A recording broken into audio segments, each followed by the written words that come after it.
School bus school की तरफ भागी चली जा रही थी। खिड़की के पास वाली सीट पर बैठा गौरव कभी अपना चश्मा उतार कर खिड़की से बाहर देख रहा था, तो कभी चश्मा पहनकर। कभी वह उतारे हुए चश्मे के दाएं शीशे को बाईं आंख के आगे करके खिड़की से बाहर के दृश्य देखता, तो कभी बाएं शीशे को दाईं आंख के आगे रखकर। फिर वह चश्मे के शीशों को आड़ा तिरछा करके अलग अलग कोण बनाकर इधर उधर देखता। इस तरह की हरकतों से उसे बड़ा मजा आ रहा था। तभी बस के ड्राइवर ने अचानक ब्रेक लगाया, तो झटके से गौरव के हाथ से छूटकर चश्मा खिड़की से बाहर सड़क पर जा गिरा। गौरव के पीछे वाली सीट पर बैठे अंशुल ने भी चश्मे को गिरते हुए देखा। गौरव और अंशुल कभी बहुत गहरे दोस्त हुआ करते थे, लेकिन 2 महीने पहले उन दोनों में किसी बात पर मनमुटाव हो गया था। अब गौरव और अंशुल आपस में बात भी नहीं करते थे। खिड़की से बाहर गिर जाने पर गौरव रोने लगा। आज उसकी स्कूल परीक्षा थी। चश्मे के बिना परीक्षा दे पाना उसके लिए संभव ही नहीं था। चश्मे के बगैर वह न तो ठीक से पढ़ सकता था और न ही लिख सकता था। गौरव के रोने की आवाज सुनकर बच्चे गर्दन घुमाकर उसकी ओर देखने लगे। बस में गौरव के क्लास टीचर सुरेंद्र सर भी बैठे थे। वह भी इसी बस से स्कूल और अपने घर आया जाया करते थे। सुरेंद्र सर उठकर गौरव के पास आए। अंशुल ने गौरव की रोने की वजह उन्हें बताई, तो उन्होंने तुरंत बस रुकवा दी। फिर बस कंडक्टर के साथ बस से नीचे उतर गए।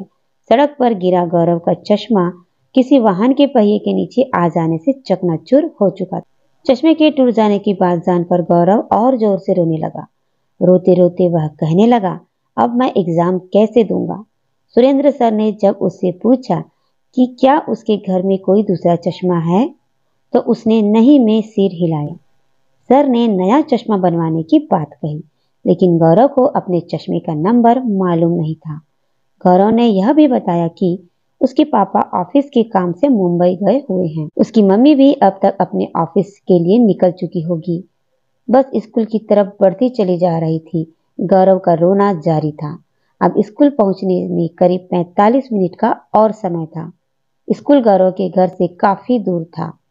करीब 1-1.5 घंटा लग जाता था। रास्ते में जगह जगह सड़क पर जाम लगा मिलता था।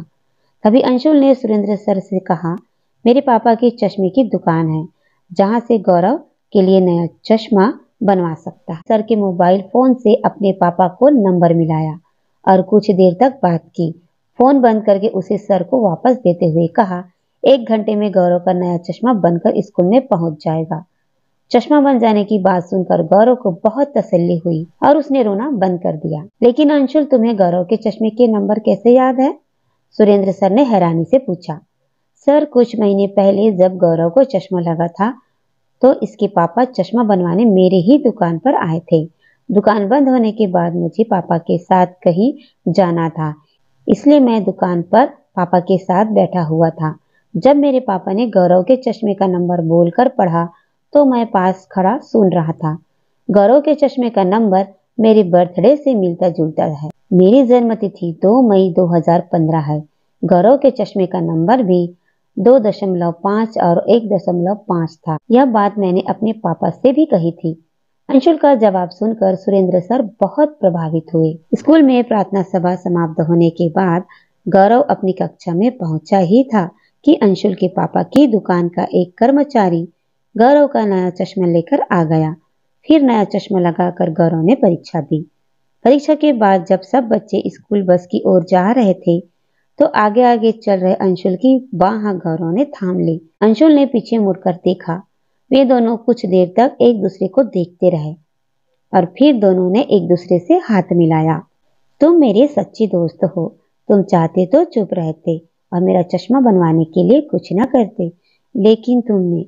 गौरव अभी यह कह ही रहा था कि अंशुल ने बड़े अपनेपन से गले लगा लिया। तो दोस्तों, ऐसी होती है बच्चों की दोस्ती। बच्चे रुठते भी हैं और तुरंत मान भी जाते हैं। तो आपको ये कहानी कैसे लगी? वीडियो पसंद आए तो वीडियो को लाइक, शेयर, कमेंट कर दीजिएगा। चैनल में नए हैं तो चैनल को सब्सक्राइब कर दीजिएगा। वीडियो को पूरा पढ़ने सुनने के लिए आप लोगों का बहुत सारा थैंक यू।